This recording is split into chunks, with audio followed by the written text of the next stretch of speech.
Hi, everybody. I'm Mark. I'm a 4-time tech founder and a 4-time national chess champion. In this episode of Software Endgame, we once again talk about the future of software, and that is what is going to happen to software in the next 20 or so years. As you can tell from this image, I do believe robots are going to be writing software in the future. But today we're going to be talking about domain-driven design. What is it? How does it fit in? How will it morph over time in a new kind of way? So firstly, I want to talk about a general problem that we've all experienced in the tech world, and that is you have business people who want to build something, they have a business need, they try and communicate that to the tech people. There's a miscommunication in the first instance of them trying to communicate. The tech people try and build something which they think is correct. They try and communicate that back to the business people who don't understand it either. So there's this game of broken telephone that goes backwards and forwards. And we obviously need to find ways to solve that problem. And that's a big challenge today, in the past, and it will be a challenge in the future. Another challenge is when we write software, if we're not very careful, we can write in a very poor way. And historically, there have been a lot of projects where we've built spaghetti code. Another name from the domain-driven design world is a big ball of mud. And I think mud is a euphemism for another brown substance. It's very easy to mess up. So you can make it very pretty on the front end by hiding all the sins in the back end. But if it comes time to improve and change the software, it becomes really hard. Something that's become more popular these days that people are talking about is the concept of microservices. So historically, we built monolithic software where all of the code lived in one entire system, one database, one giant team, building stuff, stepping on each other's toes. And so what's been emerging more, I mean, it's been emerging for a while, but I think what's becoming more popular in talking about at least is microservices, where you break up the monolith into a series of discrete separate systems, which are all somewhat decoupled from each other. And that's the microservices world. So the whole notion of decoupling and decomposing systems into smaller systems that are easier to manage is becoming more. It's becoming more in vogue. I just want to mention Jeff Bezos' idea of a 2D pizza team. So one of the reasons why we want to separate out different parts of the software is that we can have smaller teams focusing on each part. And a team should never need more than 2 pizzas in an evening to eat, to operate. If you need more than 2 pizzas or people are starving, it's a sign that your team is too large. And Amazon obviously are big proponents of this concept of microservices and separation of large systems into smaller elements. Another company that's become synonymous with microservices is Netflix. So Netflix went through like a big change from about 2009 to today. They used to run all of their systems on their own data centers, and they did a big move away from that and actually moved everything pretty much onto Amazon Web Services. But at the same time, they also decomposed their more monolithic type systems into microservices, and they became the poster child for microservices. And so, they've had a lot of lessons, and they've certainly, made it easier to operate microservices. But excuse the fuzzy picture, but these are 2 actual graphic representations of Amazon.com's microservices system and Netflix. And each tiny little dot inside of that image is a separate service. And you can just see clouds of different services and, lots of 2 pizza teams. Potentially some of those teams maybe manage a few of the older services that they've built and aren't actively involved with. But there's a lot of 2 pizza teams involved here, and there's a lot of activity. It's incredibly complex. It's incredibly complex for anybody to understand, certainly for the developers. And one of the keys of microservices is to create separate teams that don't know much about any of the other teams. It's pretty much a black box for them. So, how do we manage this? It's really, really complex. Another aspect of complexity that's starting to come and will carry on coming is the idea of decentralized systems. So in one of my previous talks, we spoke about Silicon Valley and the Pied Piper team and how they actually co-opted smart fridges as a way to get extra processing. And I do believe that the future of technology is going to be decentralized pretty much. There will be some central services potentially, but those central services will actually act as decentralized in a way because they'll just be one of the pieces that hook into a larger mesh of systems. And so again, we have complexity because how do you think about decentralized systems? How do you think about systems where every element or node is a black box to you? It's really hard. And that takes us back to our original problem, which is it was hard enough with monolithic systems for the business people and tech people to have the conversation. But now that we have this mesh of separate systems, decentralized systems, it's becoming harder to reason about, and the communication problem is becoming worse. So I just want to chat briefly about the Grumman X29. It's an aeroplane. If you look at the picture that we have here, you can see that the Grumman is unusual because the wings, instead of being swept backwards, are swept forwards. And that's because that gives the airplane a lot of maneuverability. But with great maneuverability comes great complexity. And the human pilots who fly this plane have to make about 30 changes a second to keep it in the air, otherwise it would crash. Obviously, a human can't do that. So the only way this machine stays flying is by having an onboard computer guiding everything. It's a real control plane that actually manages the control of this aeroplane. And but in a way, I think that gives us a hint about what's going to come in the world of the future of software. Is I don't believe humans are going to be capable in orchestrating and managing the systems they have. When there's like thousands or tens of thousands of potential decentralized nodes or other types of nodes or systems or ways of reasoning about this, we are going to need help and we're going to need new systems. So there's already an emergence of what's called the service mesh, which is a way of trying to manage a number of different disparate decoupled services. But that's not simple to operate. And certainly for a startup, people are advised don't use microservices and don't use the service mesh. It's just too complicated to work with. But to be contrary to that, I actually do believe that in the future, startups will use different nodes and microservices and decentralized systems. I just think there'll be a lot of support by having software that actually acts as the guiding light. I just want to quickly mention my company that I'm the CEO and founder of, Trixta. At Trixta, we have development systems where we have automation and AI that helps guide you with a lot of this complexity. And our goal is to make it really easy to build these very, very complex systems, to manage the different nodes, to make it easy to understand, for systems to be able to inspect themselves and use AI to modify themselves, to manage all the elements of what maybe a typical mesh might do, but in a new kind of way. So I've set the ground for talking a little bit about domain-driven design. And domain-driven design is not a new technology. It's been around for probably around 2 decades. And this is the famous Blue Book by Eric Evans. And really what they were trying to do was to tackle the complexity that they found. Even 2 decades ago, it's always been complex. And so they've come up with a series of techniques of taking large software, certainly in the design phase, and ways of thinking about the software you want to build or trying to build, where they decompose the software down into smaller elements, which are called domains. And that's really what I wanted to talk about, is where domain-driven design came from. And I'm not going to get very technical on this. I'm really, in many ways, I feel like domain-driven design needs to change a lot over the next 2 decades. But I do think it creates a grounding, and it's certainly one that we at Trixta have used in all of our thinking. So here's just a simple example of bounded context. So here we have a sales context and a support context. You can actually see that 2 of the elements, the customer and the product, are both replicated in each separate domain or bounded context. But yet, if you look at these separate bounded contexts, they're almost synonymous with a microservice in that I would expect them to be decoupled from each other. I would expect them to probably have 2 separate 2 pizza teams. But you can see that it's broken down, and there's English words that actually describe different aspects of this.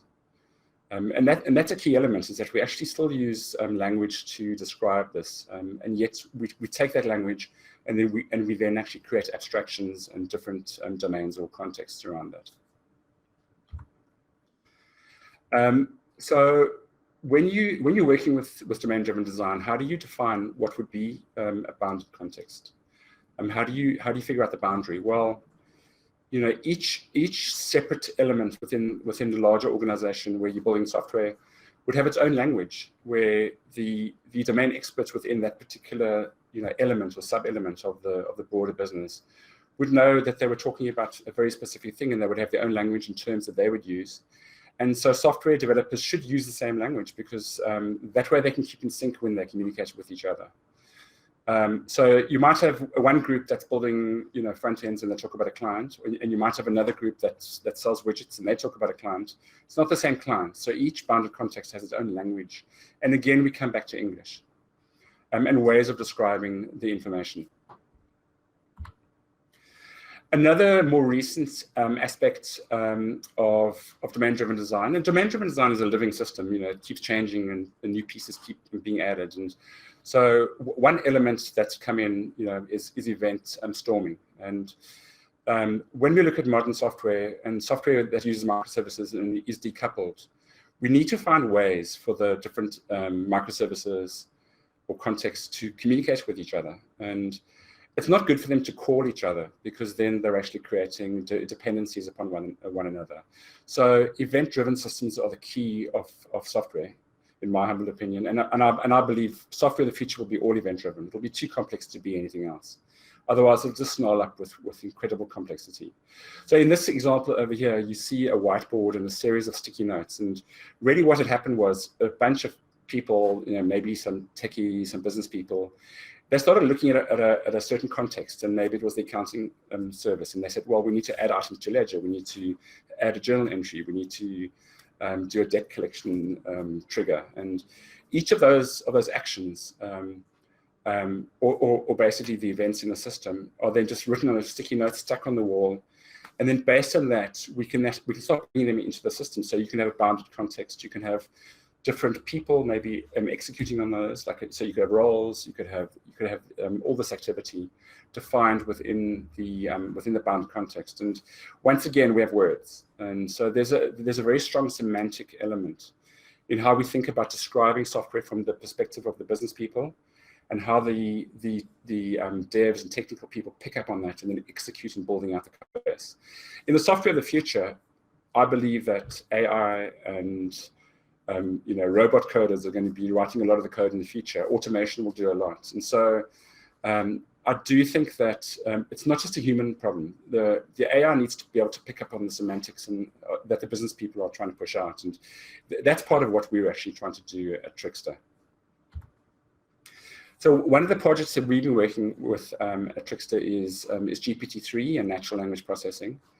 And so we've experimented with taking user stories, putting them into natural language processing like GPT-3. And from that, we can figure out what are the events. So we're almost doing event storming just using user stories. We can also take scope documents, like requirements documentation, and pick up key verbs and nouns and that type of thing. And then semantically, we can actually start generating the different elements of each domain. And again, we kind of take that back into the domain-driven approach that we take in actually building up our software. So just to round it off, I believe that there will be big changes in the future. I do think that AI in general is going to be an important part of building software. But I think at the interface level between business people and the technical people, whether they're humans or they're AI or a combination of the two, I think there's a semantic transfer of information that'll come from words, and using some elements of domain-driven design, as well as some new ways of thinking about it. And yeah, so I'm going to open up the queue for anybody who has questions. Oh, there we go.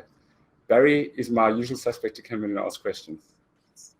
I was just watching a short video now on domain-driven design, and what the guy sort of said quite shortly was, his experience, because he looked like he had been around for quite a while, and he said that he's sort of working before programmers were even a thing, so when programming started, it was like, the people writing banking software were bankers. The people writing science software were scientists, so they kind of understood the domain, and then what started happening is then software development as a thing started becoming a profession, and but then it was almost like in the absence of the domain. So a lot of the focus just went straight into how do we do this work without actually understanding the domain at all, and that kind of started causing that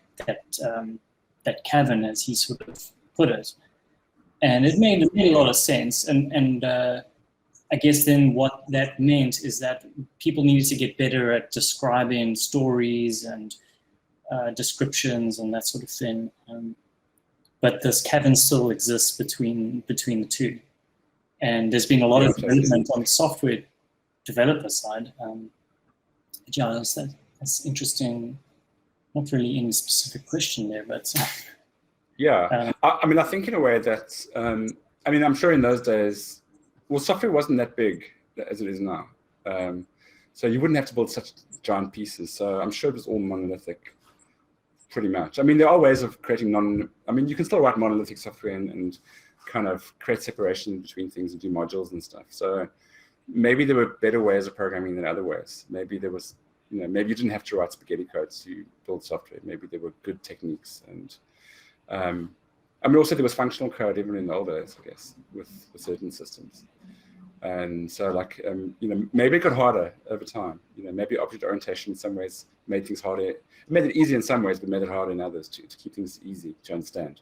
Yeah, because I think he mentioned that was, I guess the next step was object orientation. So modeling your domain in objects, but then I guess that would have caused people to sort of depart from a functional way of working. So what we have is, I guess, or I hope, to be like the best of both, where you still have functional, compiled down into a functional language, but the way you can kind of arrange or design things, model things, is still in a, I wouldn't say fully an object-oriented fashion, but it is, you have your roles and you have what each role can do and what you can ask it to do.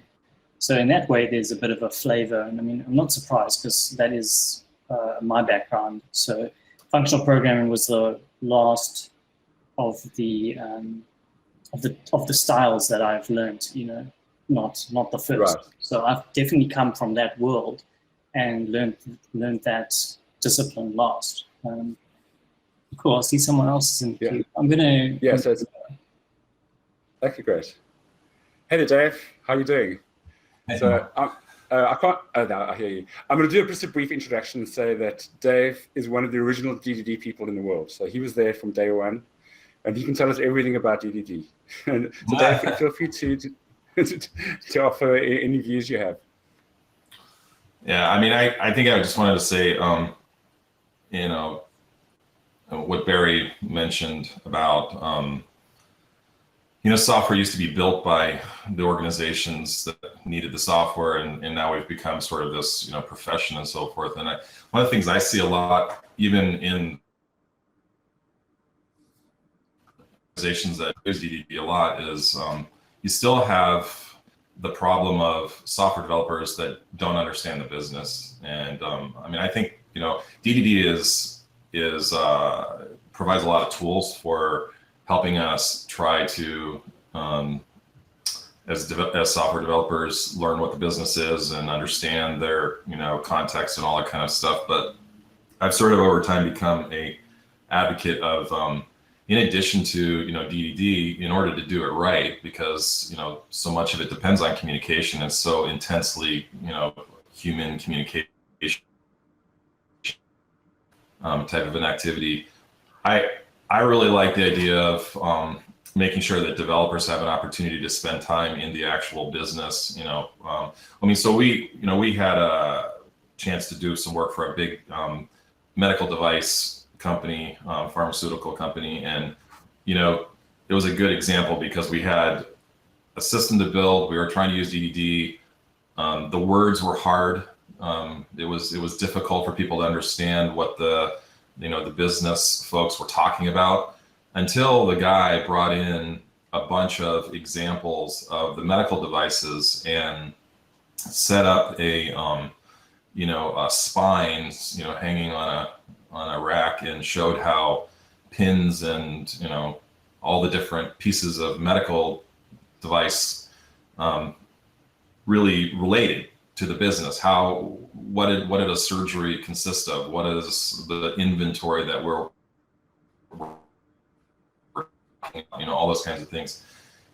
I mean, to me, it was a great example of, once you actually get to see the physical business itself and actually interact with the business people, there's a chance of actually understanding their ubiquitous language and really having that transfer of information and meaning. Otherwise, what we end up with is, still user stories and, other forms of requirements that are pretty shallow in terms of their insight and their understanding of the business. And so, automated understanding by way of NLP or whatever of a document like that still isn't going to help you get to the right answer. You really need other things. So I think it's true. I think what you're onto is good, but I also think that, software is so much about human communication that I just don't think there's ever a point where it can be done without human communication. There has to be somebody who writes down what the requirements are and what the user stories are and all that kind of stuff, what the acceptance tests are, and the fidelity of that to what the business needs is still the hardest part. So I like what you're doing. I think it's awesome. I think DDD could be a lot better if we had more ability for developers to spend time in the business. And I think we spend so much time just focusing on trying to solve technical problems and, grinding out the code that we're never given a chance to actually spend time in the business. Yeah, absolutely. Hi. We call that dropping the mic. Thanks, Dave. Yeah, so that is a problem. The fact that as a developer, we still don't, we get thrown into a project, you still don't necessarily understand the domain yet, but you're still expected to deliver sort of immediately. And I'm finding that one of the benefits of a functional language is that it has this sort of, this characteristic where you can create something that is true or correct, a small part of it, but it might not necessarily be placed in the right place just yet.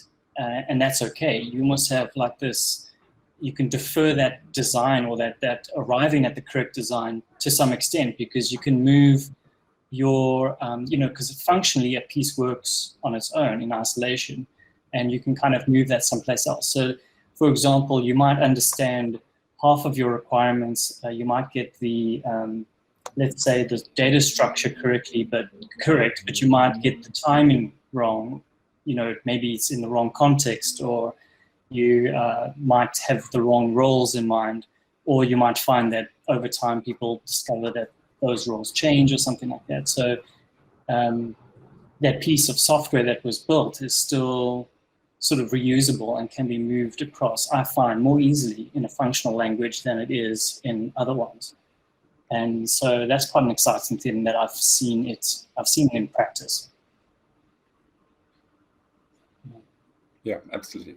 Yeah, and then just one point I wanted to make on Dave's previous comment is that I do think the experts need to be part of the process, and I don't think NLP by itself.